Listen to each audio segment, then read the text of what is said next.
This ain't just a channel, this is BBTV. So tonight's Jukebox journey is not about nostalgia for nostalgia's sake. It's about that moment when Gen X darkness collided with a new kind of feminine intensity. For a lot of us, rock felt like it belonged to angry men with guitars. And then Amy Lee walked in, barefoot, vulnerable, furious, unforgettable. She didn't soften the genre, she sharpened it. She didn't apologize for feeling too much. She made feeling too much the point. So tonight, we're sitting in my Immortal kind of space, not as a hit record, but as a feeling that stayed with us long after the radio stopped playing it. Y'all welcome. A boss be rising, BBTV's igniting, turn the volume up. Yeah, the whole world's invited from the gravel road to the neon dream. She built an empire out of broken wings. Boss be rising, sky ain't even the ceiling when she hits go live. Everybody feels it.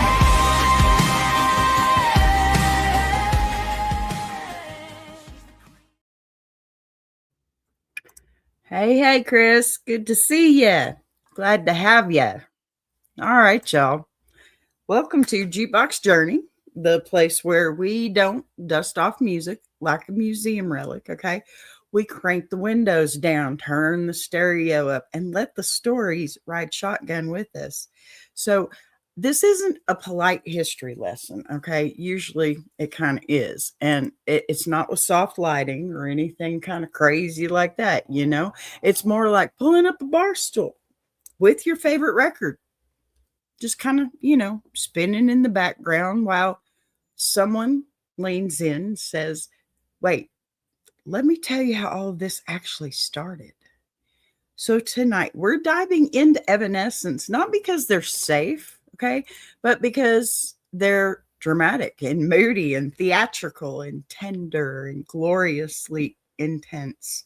The kind of band that feels like a thunderstorm with perfect eyeliner. Yeah, I said it. At the center of that storm is Amy Lee, a woman who didn't tiptoe into rock. She strutted into it, carrying a piano, a powerhouse voice, and a whole lot of emotional backbone, right? Jukebox Journey isn't about rankings, charts, or greatest hits. Bragging rights, okay? No bragging rights here. It's about the people who crossed paths, collided, collaborated, fought, inspired, and shaped one another until the music sounded the way it does. Think less textbook, more back porch gossip with a guitar. We follow who knew who, how they met, what went sideways, and what went right, and what changed because of it. No neat genre boxes, no dusty timelines, just messy, real human connections that explain why these songs hit your chest the way that they do. If you're here live, you're not an audience. You're not. You're in the car with me. Chime in, react. Remember your own concert nights and laugh when the story gets wild, because it absolutely will. So if you're watching the replay, imagine we're two friends deep in conversation at midnight, still talking because the story is too good not to stop. Too good to stop, pardon me. Tonight, we're starting, we're starting before the fame, okay? Before Bring Me to Life. Before MTV moments. Before MTV was no longer MTV, probably. Back to the girl at a piano who had big feelings and bigger voice and zero intention of shrinking herself for anyone. We're crossing that Gen X to millennial bridge together. Following how classical training met all alternate rock grit and, created something totally its own. So grab a drink. Hey, y'all, it's Saturday night. Grab whatever you want to drink. Loosen up and let the drama, the melodies, and the connections that you remember in this carry you. Because this isn't just music history, okay? It's people history with volume turned way up. And you know what? Z-Rock used to say, if it's too loud, you're too old. I will never be too old. So turn it up. This is Jukebox Journey. And you know what? We are definitely about to roll this one. Hi, Seth. Good to see ya. Thanks for coming. Mental Rest, you too. Good to have you. Thanks for being here. All righty. So, you guys, you're going to have to give me a little bit here. I'm just going to go ahead and blurt this out now because I just got to get this out of my system because, oh my goodness. A few minutes before I'm going live, my son calls me. He says, "Hey, Mom, you got a minute?" Well, of course, I got a minute for my kid. Hello, Christian. Good to see you. Thank you for being here. I am the best. Oh, I appreciate you. Thank you so much for saying so. But listen, so I want to share my cool news with you because this is awesome, right? So my son calls me. He says, "Hey, Mom, I need to talk to you." Okay, I got to go in a minute for my show, but what's up? Well, no, I got to come over. Me and my wife and my daughter, they're going to come over. I'm like, okay, but y'all got to hurry because I got a show. I don't want to miss you. You know, when my granddaughter came into my life, it was the biggest, bestest moment I've ever had, aside from my own children. Okay. And today I found out I'm about to be a grandmother again. Yes, I can't believe it. Oh my God, it's so amazing. I'm so happy. Y'all, I can't help it. Another baby. And I spend so much time with this one now. So this is going to be double pleasure for a grandma like me, okay? I've been begging for this. My kids are way older than I was when I had them, okay? All right, back to Amy Lee. I've shared my news. You're probably going to see how giddy I am about this, okay? But that's how it is, right? Life is good, people. Life is good. God is good. All right, Amy Lee is good too. So before the fame, we're going to get right into Amy Lee, okay? Which for everybody that just absolutely adores how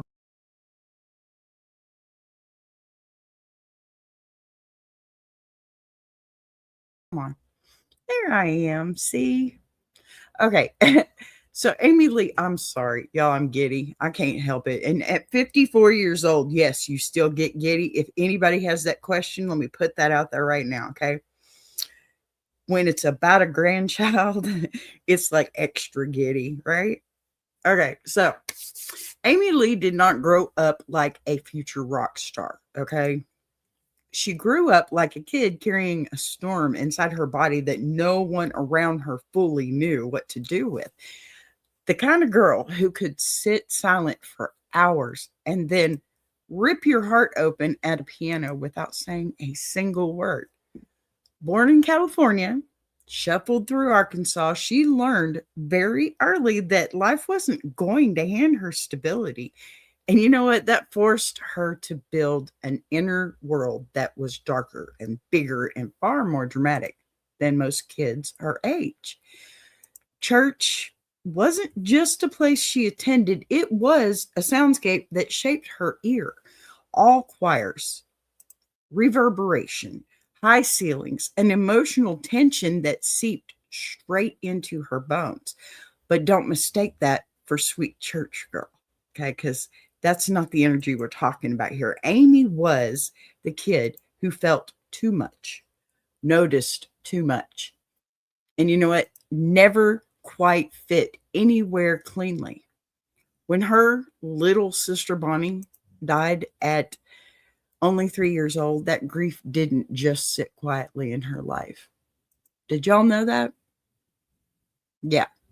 Amy Lee's lost a sibling at only 3 years old.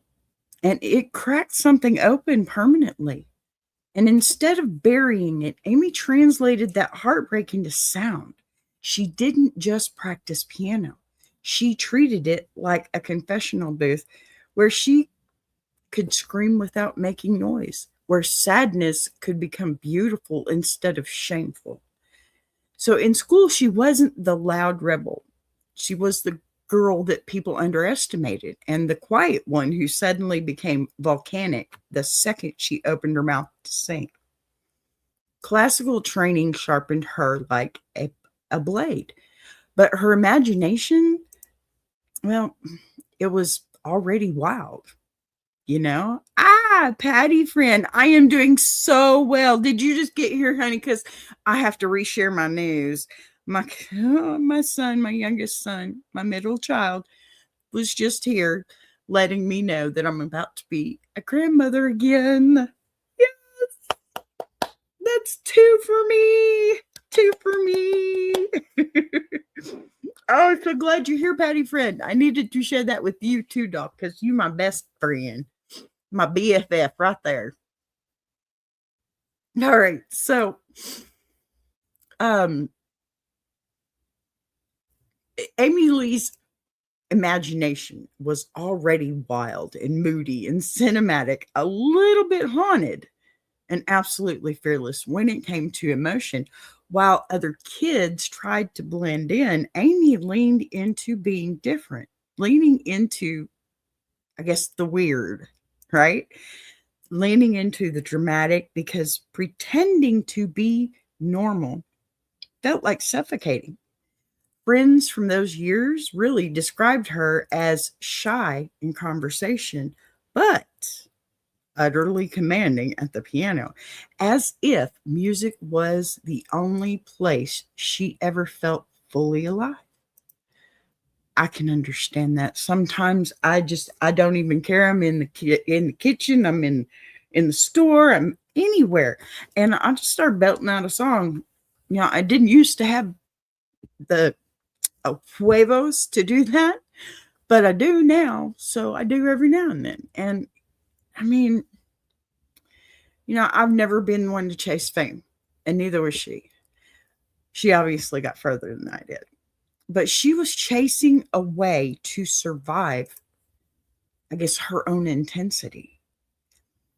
By the time that she was performing publicly, she wasn't just talented, she was battle forged by loss.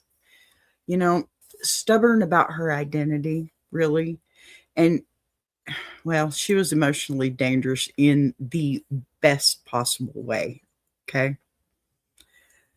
That tension, quiet girl on the surface, hurricane underneath, is exactly what made Evanescence inevitable. Say that 5 times fast. Woo! Y'all look at that picture of her. She's just gorgeous. So she didn't get discovered. All right. She arrived ready, carrying grief, power, and a voice that could break you and heal you in the same breath. And what people rarely talk about is how lonely that kind of intensity it can be when you're young, especially in a small town that prefers neat kids who don't ask too many questions. So Amy wasn't just different, she was emotionally electric in a place that rewarded quiet compliance, which meant she learned very quickly how to live half inside herself and half inside music. She would sit at the piano for hours after everyone else went to bed, letting chords crash against each other. I mean, like weather systems, testing how much darkness she could shape it into beauty before it swallowed her whole. There are stories of her disappearing into rehearsal rooms, hair in her face, playing the same progression again and again and again until it felt alive. Not perfect, but perfection bored her. She wanted something that hurt and healed at the same time, even before Evanescence existed. You could already see the future band in her body language, shoulders tight, jaw set, eyes searching for something no one around her could name. Teachers saw discipline, families saw sensitivity, but inside, she was already crafting a persona that refused to be small. She wasn't trying to be edgy for attention, okay? She was trying to survive her own depth. And here's the part that really matters, okay? She wasn't waiting for permission while other teenagers chased normal milestones. Amy was quietly building a sound that didn't belong to anyone else, blending classical precision with cinematic gloom and, come on, melodic instinct that, oh my gosh, it felt dangerous, but it was sincere. By the time that she crossed paths with the people who became Evanescence, she wasn't an unfinished talent. She was already a force, a girl who had learned to carry grief like fuel, to turn isolation into art, and to trust her own emotional chaos instead of apologizing for it. We all know what that's about and how we don't like having to apologize, right? So that is the foundation everything else sits on. Not luck, not destiny, but a fierce, lonely, deeply human fire that had been burning long before any record label ever heard her name. Now, what almost never gets told in clean music bios is how much tension Amy carried between what people expected her to be and who she actually was becoming. On the outside, she looked like, I don't know, a studious, well-mannered, church-raised kid. Inside, she was already wrestling with huge feelings about faith and loss and identity and what it meant to exist in a body that felt too loud for the world around her. You can imagine her in those years, headphones on, lights low, playing piano while everyone else in town was doing normal teenager things, quietly building a universe that felt more real to her than pep rallies or proms. She was the kind of girl who could sit through a perfectly polite family dinner and then turn around and go upstairs and write something so raw it felt like it came from a wound instead of a notebook. That emotional split is important, though, because it explains why her music later didn't sound like the rebellion for show. It sounded like survival. And here's the part people almost never connect. That intensity, it didn't just shape her songwriting, it shaped how she moved through the world. Amy learned early to read rooms. Hi, Lucy. Good to see ya.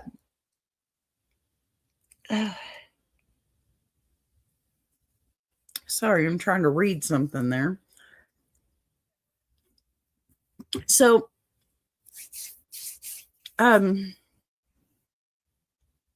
like I was saying, she learned how to read rooms, to sense when she was welcome and when she wasn't, to watch people underestimate her and store that away like fuel. She wasn't plotting revenge. She was quietly sharpening herself.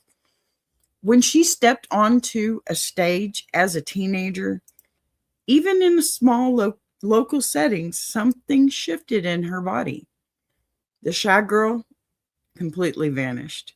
And in her place was someone utterly certain of the sound she wanted to make. She didn't perform like she was asking for approval. She performed like she was stating a fact. That's rare. Oh, hello, Leo. Good to see you. Thanks for being here. So, that is rare, right? especially for young women in spaces dominated by louder, more aggressive personalities.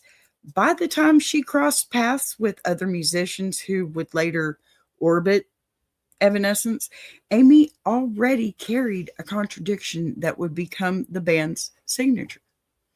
Classical control on the surface, okay? Emotional chaos underneath. She could talk about chord structures one minute and then write lyrics that felt like a confession in the next. That blend, brain and heart, discipline and drama, is what made her magnetic before fame ever touched her.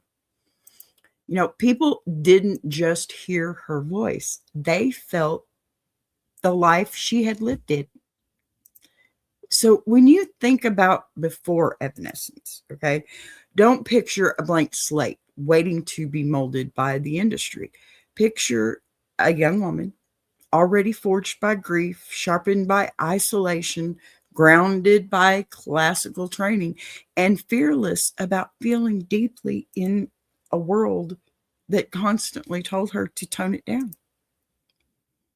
That is the real origin story, I think. Not a tidy timeline of schools and recitals, but, you know, a human being learning how to survive her own intensity by turning it all into sound. That inner fire is what would later collide with, you know, other strong personalities, spark creative tension, and ultimately birth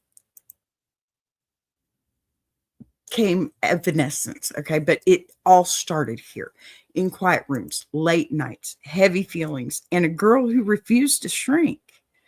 And you know how much I am about that. No shrinking here. We don't do that because you know what? We're all worth it, no matter who, how, when, where. Plain and simple, you know? Plain and simple. And that one did not work. Pardon me. I'm sorry. I'm trying to talk through messing with stuff and it's not messing like I'm supposed to. Anyway, so still Texas bipolar, tripolar weather, whatever you want to call it. It's hot. It just barely got chilly today. Anyway, so Evanescence did not arrive gently or politely or strategically. It exploded into existence the way most meaningful chaos does. When two deeply dramatic human beings collide in a completely ordinary place that has no business birthing anything legendary. Okay, look, picture this. Arkansas in the late 90s. Not glamorous, not cool, not some glossy music scene, right? Just church basements, sticky floored youth rooms, and teenagers trying to survive feelings that felt way too big for their bodies. That's where Amy Lee and Ben Moody found each other. Not at a slick audition, not through a producer, but at a youth camp where nobody was looking for the next generation defying bands. Okay. That really matters. Okay. It's crazy to me, but it really matters to me too, because this wasn't ambition first, it was recognition first. They didn't see dollar signs in each other. They saw shared darkness. They saw the same kind of emotional intensity, the same cinematic imagination. It all pulled toward music, you know, and felt like a confession instead of entertainment. Ben was already that kid with the guitar who treated it like a weapon and a diary at the same time. Big movements, big emotions, big ideas, and absolutely zero chill. Amy sitting at the piano was quieter on the surface, but every bit as fierce underneath. The kind of girl who could make an entire room forget to breathe with one freaking note, y'all. When they first started playing together, okay, it wasn't sweet collaboration. It wasn't. It was friction wrapped in beauty. Piano didn't blend with distorted guitars. It crashed into them, argued with them. And you know what? It even eventually learned how to dance with them. Amy's classical training brought structure, restraint, and cathedral sized emotions, while Ben brought raw rock, aggression, cinematic ambition, and a relentless push towards something bigger than a basement band. So those early sessions weren't cute little rehearsals. They were emotional laboratories where ideas lived and died in real time. Sometimes they were magical. Amy at the piano, eyes closed, hair falling forward, voice floating like smoke, and Ben standing back, staring at her like even he didn't fully understand what they were creating. Pardon me. So other times they were straight up volatile, right? Ben wouldn't want heavier riffs. And then he would. And then he wouldn't. And then he would. Bigger hooks. More bombast, more drama, more this could be on the radio right now. And Amy would plant herself at the piano and refuse to move an inch, insisting that the soul of the music could not be sacrificed for punch. Hey, what's up? You're back. Good to see you. You know what? Sometimes I pretend to be crooked. Good to see you, darling. Happy to have you here. And it's okay to be straight or gay because we love that here. If I didn't, my child would hate me. And I'm not allowed to have that. And that's my rule. All right, so that tension, right, was not a bug. It was the engine of the band. It forced them to constantly test what Evanescence actually was instead of letting it drift into something generic. In tiny venues with flickering lights and half-empty crowds, you could already feel that this was not a normal local act. So Amy didn't perform like a shy church girl. She performed like someone who knew exactly what she was carrying inside and dared you to look that way. Ben prowled the stage like a caged animal trying to escape his own head, while Amy sat almost perfectly still, conducting a storm without moving her body. People didn't just clap, they leaned forward, confused, moved, and slightly unsettled. Because, you could sense that something real was happening. Not a show, but a struggle transformed into art. And as they kept working, other musicians drifted in and out of Evanescence like passengers on a turbulent ship. Drummers, bassists, and guitar players would join, clash, leave, and be replaced. But the core never changed. Amy and Ben were the gravitational center. Their relationship wasn't romantic, but it was electric. Equal parts, attraction, connect, dependence. They need each other to make the sound exist, right? And they also drove each other absolutely insane. Rehearsals could swing from goosebumps to explosions in minutes. One moment, everyone would be crying because a song hit too close to home. The next moment, someone would slam a door because they couldn't agree on a chord or a mix. That instability is exactly why the music never felt safe or manufactured. It felt lived, bruised, alive, Evanescence didn't grow slowly. They grew like a living organism that absolutely refused to behave. By the time their early demos started circulating, they didn't sound like any other band in Arkansas, okay? And frankly, they didn't sound like most bands anywhere. Those recordings were rough, imperfect, and sometimes really messy, but they were also massive in spirit, like a cathedral built in a basement with distortion dripping off the walls. Amy's voice, it didn't sit on top of the music, it cut through it, floated above it, sank into it. And you know what? It dragged listeners into her emotional world, whether they wanted to go there or not. Ben's guitar worked. It didn't just provide rhythm, okay? It created an atmosphere, some weight, and danger, constantly pushing the song towards something darker and bigger.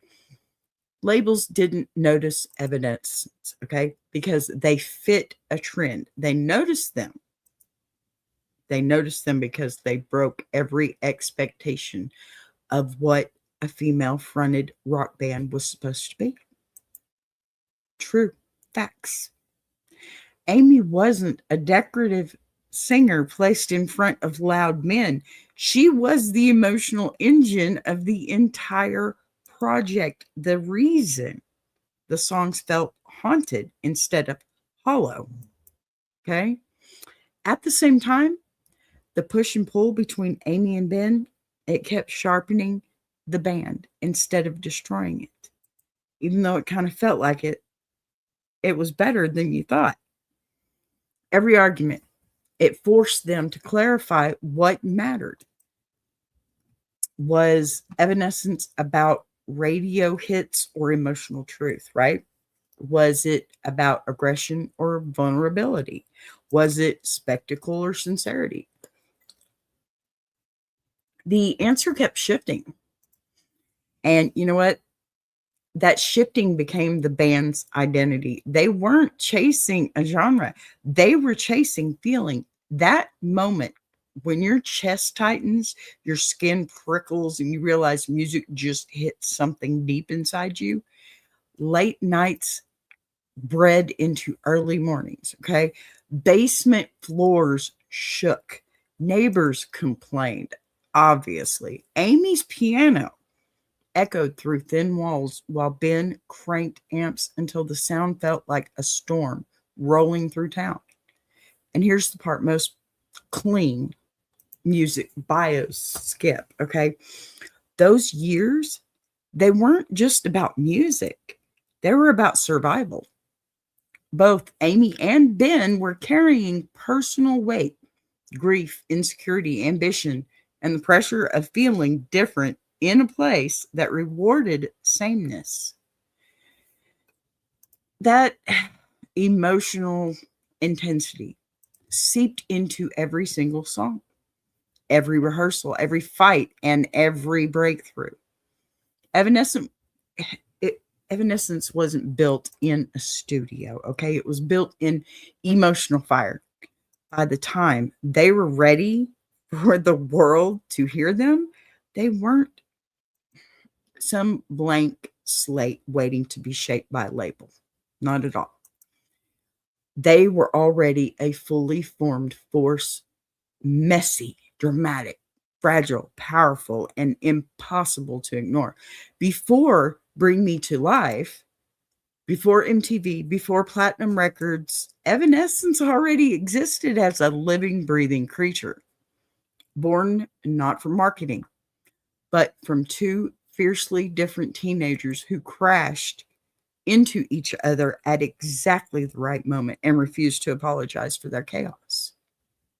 It's pretty crazy stuff, y'all. Alrighty, it's time to hear that really cool song because I need a little break. I shall return momentarily. Thank you. No.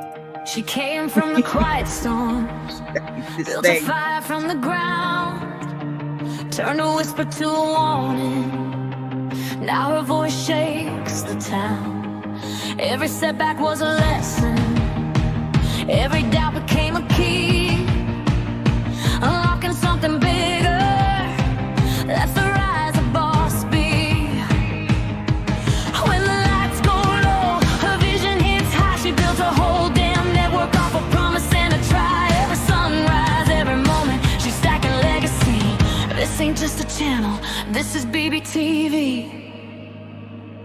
Boss B rising, BBTV's igniting. Turn the volume up, yeah, the whole world's invited. From the gravel road to the neon dream, she built an empire out of broken wings. Boss B rising, sky ain't even the ceiling. When she hits go live, everybody feels it.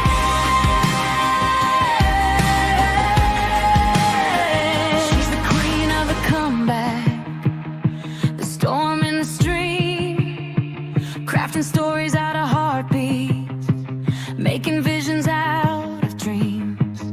Got thunder in the hustle, got a voice that cuts clean.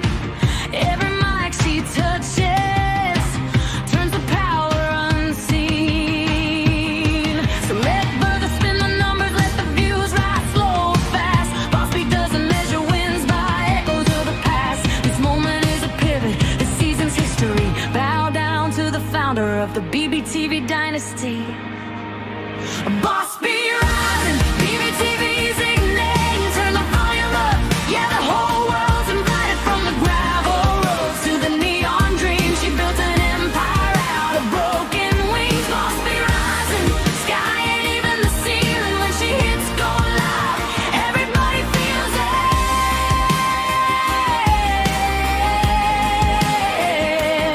She's got fire in the head, it's got truth in the frame. Got a heart that won't retire and a gift you can't name. Every loop, every letter, every dream she sets free. It's a love note to the world sign, Boss B. And the world keeps watching as the numbers climb, but she's counting all the moments, not the dollar signs. From the late night grind to the daylight scene, she's building something bigger than the algorithm's dream. Boss B rising, BBTV shining. Her story's rewriting, a legacy in real time. Boss B rising, BBTV's igniting. Turn the volume up, yeah, the whole world's invited. From the gravel roads to the neon dreams, she built an empire out of broken wings. Boss B rising, sky ain't even the ceiling. When she hits go live, everybody feels it.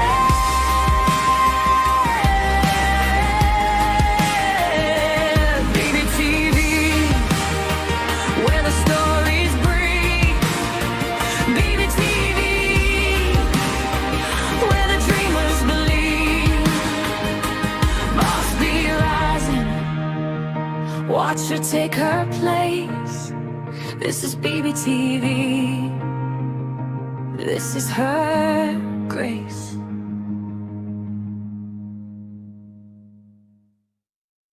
Join Boss B for Ask a Bee Monday through Friday, 12 noon Central Standard Time and Jukebox Journey every Saturday, 8 p.m. Central Standard Time.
Alrighty, now we are back from our little break. Thank you so much for the patience on that one, because I got an old dog doing the pee-pee dance, and if I don't do something about it, he's going to do something about it himself. I think y'all know what I'm talking about, don't you? I know. Yeah, and that's just right over my face. Thank you. I'll take that back. So, Evanescence did not get discovered the way industry likes to tell it. They did not. Nobody magically stumbled into a basement, gasped, and said, "Okay, congratulations, you're famous." It's not how that works. What actually happened was messier, in fact, louder, more political, and way more human. Like most big breaks that look neat in hindsight, but felt chaotic in real time. As their demos started floating around, they didn't sound like a band begging for attention. They sounded like something that didn't care whether anyone was ready for them or not. Those rough recordings were imperfect, sometimes gritty, sometimes uneven, but they carried a huge emotional weight. And Amy's voice cutting straight through the noise like a blade of velvet. Ben's guitar building walls of atmosphere that felt like cinematic and instead of like heavy, People in the industry didn't hear radio potential first. They heard tension, mood, danger, and that is what hooked them, right? Labels began circling, or not because Evanescence fit a trend, but because they broke every expectation about what a female fronted rock band was supposed to be. Amy wasn't sitting pretty on top of loud guitars. She was the emotional engine of the whole operation, and that made executives both intrigued and uncomfortable. So when Wind Up Records eventually signed them, the story did not suddenly become smooth. If anything, it got sharper. The label saw dollar signs, radio play, and a potential crossover hit, right? And immediately started shaping the sound towards something they believed would sell. That is where the real friction kicked in.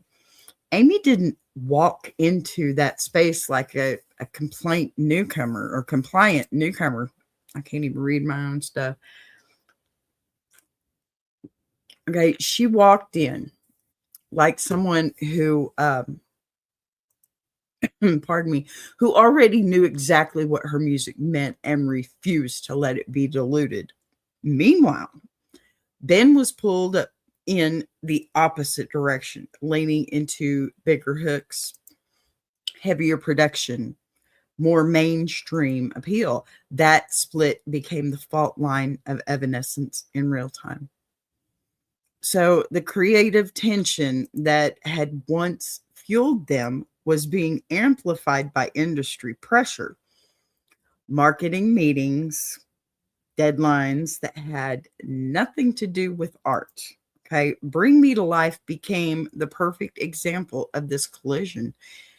The label wanted a male rap vocal to broaden the audience, something Amy deeply resisted because it felt like her voice was being framed as incomplete without a man beside her. So the song itself carried all the hallmarks of Evanescence: haunting piano, massive chorus, emotional drama. But the addition of that rap verse turned it into a battlefield of vision versus commerce.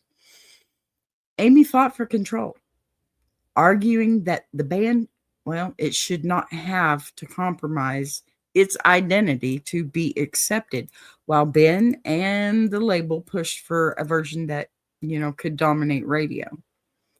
When the song exploded anyway, it was both a victory and a contradiction. The world fell in love with Evanescence, but not entirely on Amy's terms.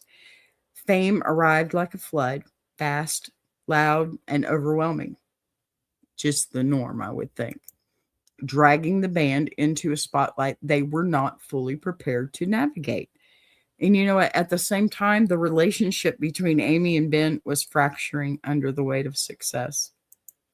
So the same creative push and pull that had once sharpened them now began to break them apart. So touring, interviews, constant pressure magnified every disagreement, every insecurity, every clash over direction. By the time they were on a European tour, the tension had reached a boiling point. And in one of those most dramatic moments of the band's early history, Ben Moody abruptly left. He just left Evanescence mid-tour, walking away from the very project he helped create. To the public, it looked shocking and chaotic, of course. Behind the scenes, it was the inevitable result of two powerful personalities trying to control the same storm. Most bands would have collapsed at that moment. But, especially with their biggest hits still climbing the charts, this was where Amy Lee became more than just a singer.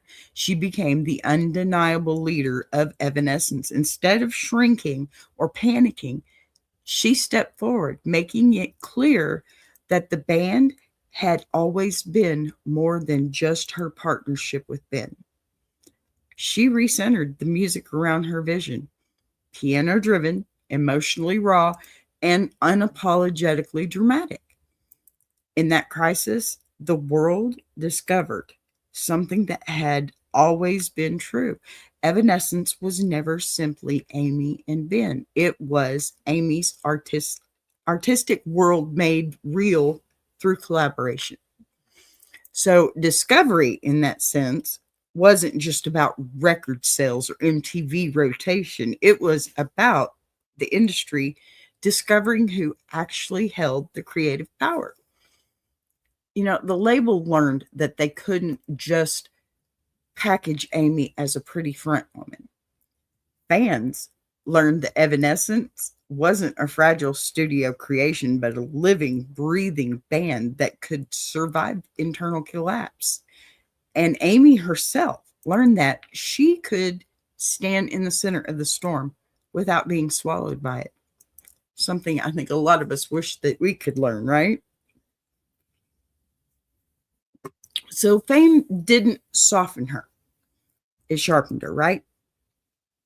Her resolve, it sharpened it. As Fallen dominated charts around the world, Evanescence became a bridge between eras. Heavy enough for rock purists, melodic enough for mainstream listeners, emotional enough for teenagers drowning in their own feelings. But behind that success was a story of conflict and sacrifice and power shifting in real time. Getting discovered wasn't a fairy tale. It was a battlefield where Amy Lee fought to protect her art, survived the loss of her creative partner, and emerged as the true architect of Evanescence's identity. So, by that time, the lights were brightest. The band had already been tested, broken, rebuilt, proving that their rise was not luck, but endurance. And what gets lost in the clean success story is how disorienting that moment really was for Amy. Because discovery didn't just bring cameras and applause, it brought isolation, surveillance, and definitely a strange kind of pressure, well, that can twist even the strongest person. Suddenly, she wasn't making music with the friends in the basement. She was being styled, framed, interviewed, photographed, constantly translated into something digestible for television, which is a brutal whiplash for someone who had built her art out of private grief and late night honesty. Every red carpet, every tour bus, every hotel room started to feel like a mirror maze where she had to decide how much of herself to show and how much to protect. And that tension, it bled right back into the music. Meanwhile, the band around her kept changing. Members rotating, new collaborators arriving, personalities clashing, and Amy having to learn leadership in real time instead of getting the luxury of growing into it slowly.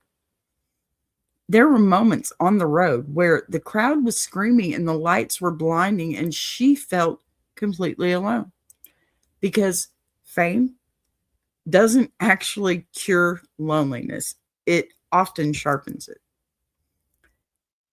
So instead of breaking, she doubled down on her artistry, leaning even harder into the piano, the orchestration, and the emotional core that had made Evanescence unique in the first place. In that way, discovery didn't soften her, it tempered her, like metal heated, bent, and made stronger by the time Fallen was everywhere. Amy Lee wasn't just a famous singer, okay? She was a woman who had survived being thrust into the machine and come out the other side, still stubbornly herself, still willing to fight for her sound and willing to be vulnerable in a world that rewards emotional armor, right? Emotional armor. Oh, I hate that. I hate that phrase because, I mean, it's true, but who wants to have emotional armor, right? But we all do. That's rough, but we all do. And Evanescence didn't politely bridge Gen X and millennials like some neat sociology experiment. They bulldozed straight through the middle of both generations. I mean, come on, I'm Gen X and I love Evanescence. I love singing her song. I love her voice, you know? It's the lyrics, it's the thought behind it, it's the sound I hear in my voice come through too, right? But right through the middle and blew the dust everywhere, y'all, and dared everybody to deal with the feelings that came out of it. Amy Lee didn't arrive as a manufactured symbol. She walked into a rock world that was still half stuck in garage hangovers, you know? And leather jackets, emotional silence, and the unspoken rule, okay, that real rockers don't cry in public. For real. She looked at all of that like it was cute, sat down at a grand piano, and basically said, now watch this. She grew up in Houston, okay? My girl, Texas girl, you know we love you. Steeped in classical training, okay, church music, and personal loss, carrying a depth that didn't fit into the boxes the industry liked to hand women. And instead of shrinking herself to fit those boxes, she dragged the entire audience into her inner world, whether they were ready or not. I was ready because, yes, you know, Gen X was used to pain being swallowed. You suffered quietly. You made it sarcastic. You turned heartbreak into cool detachment. And then here comes Amy, barefoot, in a dress, playing piano like a thunderstorm, singing out about drowning, okay? Ghosts, trauma, and longing in front of 20,000 people who suddenly realized they actually wanted to feel together instead of pretending they were fine. At the same time, millennials were coming up on early internet forums, chat rooms, message boards, where emotional oversharing was already becoming a survival language, okay? And they latched on to Amy. not because she lectured them, but because she felt like the one adult who was brave enough to scream their feelings into the sky and make them beautiful instead of shameful. What made this bridge messy and real is that neither generation fully knew what to do with her.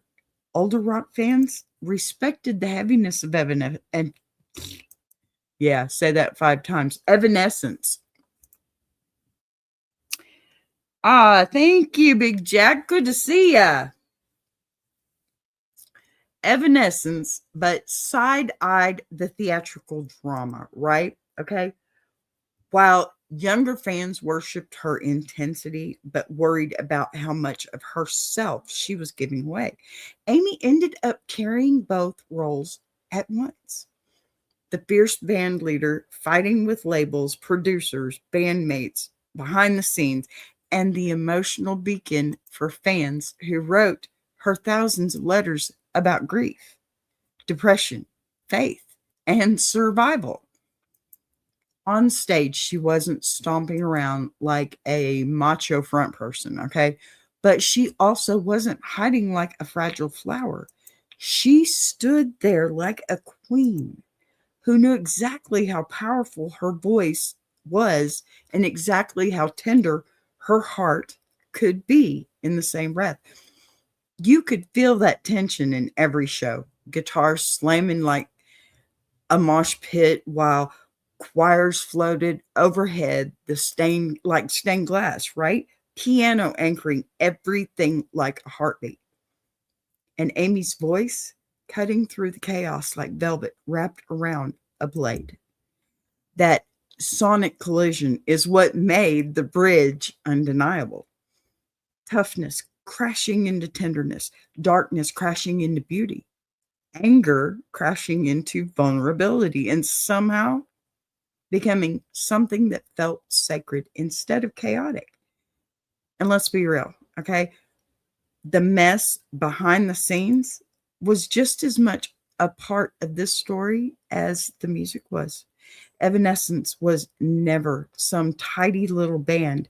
It was constant friction, lineup changes, creative fights, and industry pressure that would have crushed a lot of artists.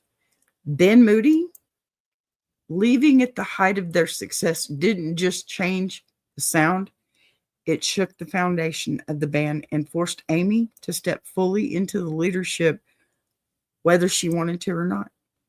Suddenly, she wasn't just the singer, she was the spine holding everything together while new musicians rotated in and out. Relationships gifted or shifted, and the label tried to push the band in directions that, well, they didn't always align with her vision, okay? Gen X rock culture didn't exactly roll out the red carpet for a woman asserting that kind of control. And, millennials didn't yet have a blueprint for what that kind of female leadership looked like in heavy music. So Amy was basically writing the rule book in real time while she still was trying to survive fame, touring, and, her own inner storms. We all have them. What's wild is how that chaos actually strengthened the bridge instead of breaking it.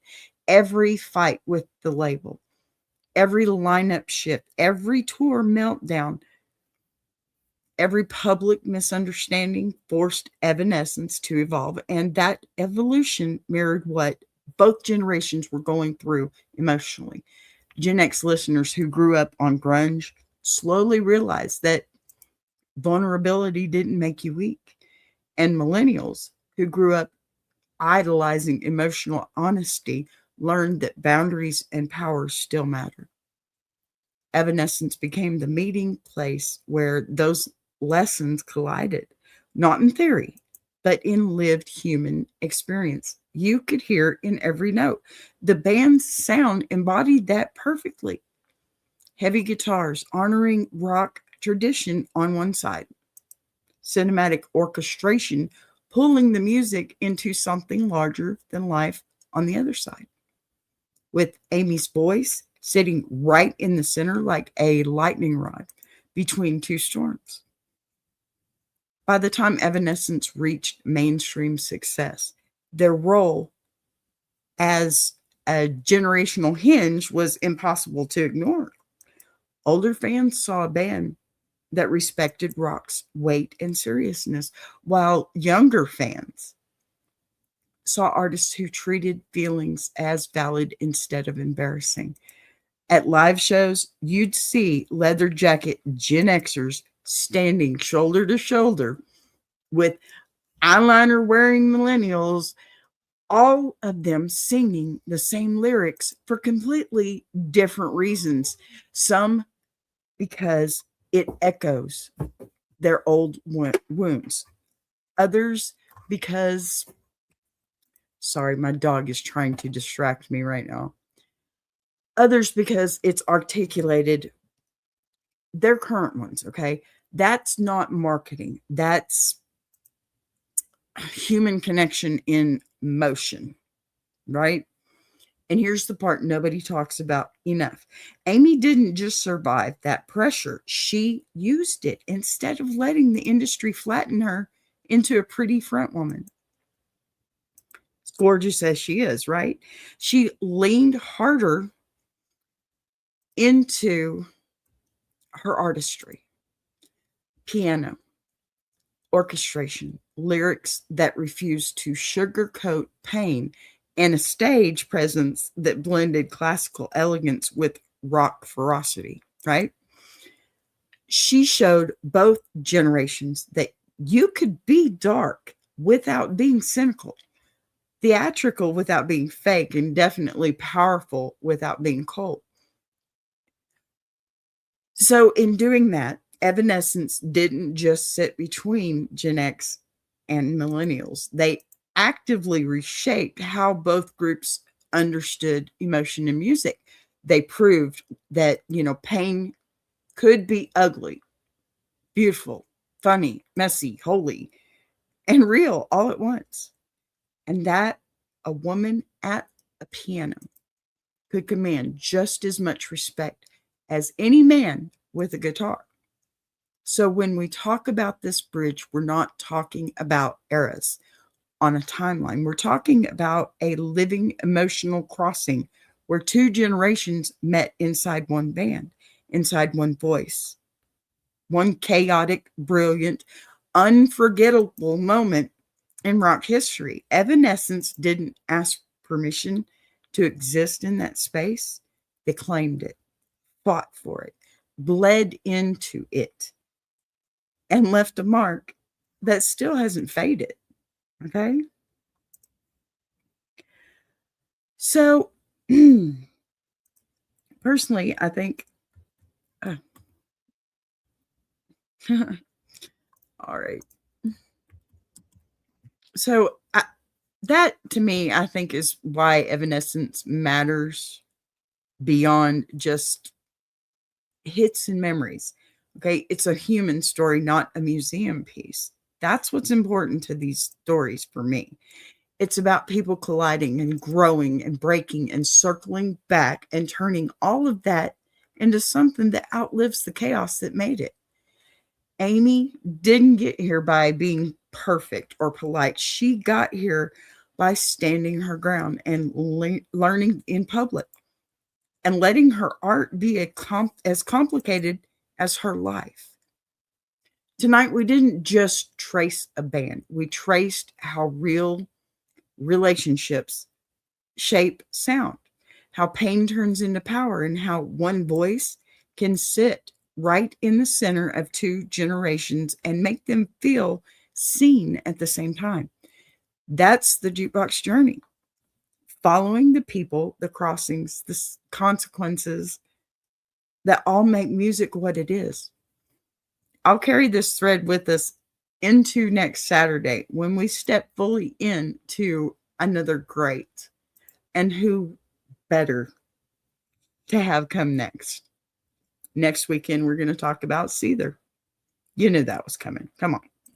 Seether's world. Look at how that same story bends from a different angle. Okay. For now, I'm going to leave you here grounded in the music, curious about the connections, and ready for what comes next. But before I do that, before I wrap it up, I want to pivot from the story just for a moment, because everything we just talked about, the messy, all those relationships, the hard lessons, the way artists grow through chaos, is exactly why I keep building spaces where real creators can talk, learn, show up for one another with the nonsense. Okay. If you're someone who wants to get better at live streaming storytelling, or just figuring out how to navigate this wild world of YouTube without losing your mind, this is your lane. In a second, I'm going to hand you off a couple of promos where real creators sit down and talk. Number one, you already seen my my Iron Sharpening Iron Universe ad after the break, and VB's going to give you a little bit of help on that one too. So thank you so much for being here to everyone. Big Jack, of course, and Lucy, very good to see you again, doll. Definitely good to see you, my Patty friend, and anybody else that's out there that didn't talk in the chat and I couldn't recognize, I recognize. Okay. Love you guys. Thank you so much for being here. I do appreciate you. And I do hope to see you on Monday. Y'all get back here. All right. Here you go for some tuber chat. Before we roll on, I want to take a second to shout out Tuber Chat, because once again they showed up and held space the way real community does. This channel isn't about noise or numbers chasing, it's about consistency, respect, and actually supporting creators without strings attached. That matters more than people realize. If you're looking for a place that lifts voices instead of talking over them, Tuber Chat is that lane. I appreciate the time, the encouragement, and the steady presence more than I can properly wrap into words. So much love to the Tuber Chat crew for doing what you do and doing it the right way.